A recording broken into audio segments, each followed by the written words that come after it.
Hello again, football fans. Welcome to week 4 of Friday Night Varsity Flashback. I know it's going pretty quick. We got to a lot of games this week. We got to Q Foundation at Hoggard, Wallace Rose Hill at East Duplin, Topsail at Ashley. We'll get to all those games in just a little bit. But Dan, let's get started with you, and let's get started at Laney. The wildest game of the night, easily, folks. Before the game, baseball state championship team at Laney, honor before the game. They got their rings, little banner before the game. That was good. And then you get down to it, and this was not a baseball score, folks. This was all about responding. West Brunswick's first drive ends in a blocked punt, but then they turn around and block the field goal, so they keep it even. The Trojans' second drive also ends in a blocked punt, but after that, then the scoring really gets started. Mike Sheehan finds Tevin Clay, one of 14 receptions tonight for Tevin Clay. But if you like the passing on the one side, you like the run on the other. That's Quan Bates, 65-yard touchdown run. You got 20-13 at the half, 28-27 through 3, and then the Trojans pour on the points and hold off a desperate comeback. The Bucs scored twice in the last 2.5 minutes, but missed a couple two-point conversions, and we're down to the 6 at the buzzer.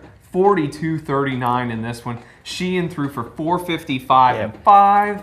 I mean, Quan Bates runs for almost 200 yards and 5 touchdowns. This is insane. Yeah. Both teams are 2-2, and I have no idea how. I was at the first couple quarters of that one, and it was offense, offense, offense. So we go over to Wallace Rose Hill East Duplin now. Not as much offense. A little more on the defensive side in this one. Yeah, that's some hitting over there. Absolutely is. Wallace is looking to stay unbeaten after their title last year, and they're really off to a good start tonight.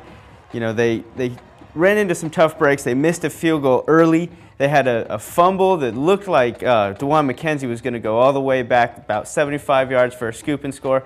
It gets called back for a penalty. They don't end up scoring on that drive. They go into halftime trailing. They actually go into the fourth quarter trailing in this one. The offense was able to put up 9 fourth quarter points, including a redeeming 44-yard field goal from Jose Flores. Good to see kids when they miss one, they come back and hit one from even deeper. So that was a good one there. The Bulldogs go into Beulahville, win 16-10. They improve to 3-0 on the year. That's a good win for them. Flores is a tough kicker, man. Absolutely. All right, next up, that's me. That's Topsail at Ashley. Early on, Pirates jump out to 2 touchdowns in the first half, and they got a big lead. 59-yard bomb to Will Thomas from Sam Hess, and then a little short run from Ryan Floyd from 3 yards out. That gets them the 2-touchdown lead, but then Ashley's defense digs in.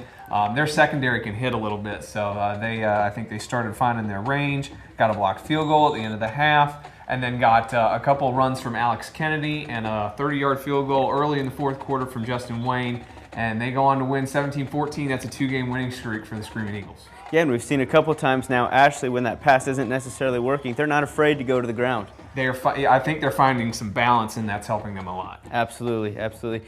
Well, over to Hoggard now, where they were looking for just anybody that they could beat, and they were really, really overmatched Q Foundation, and I think it's a really good game for them.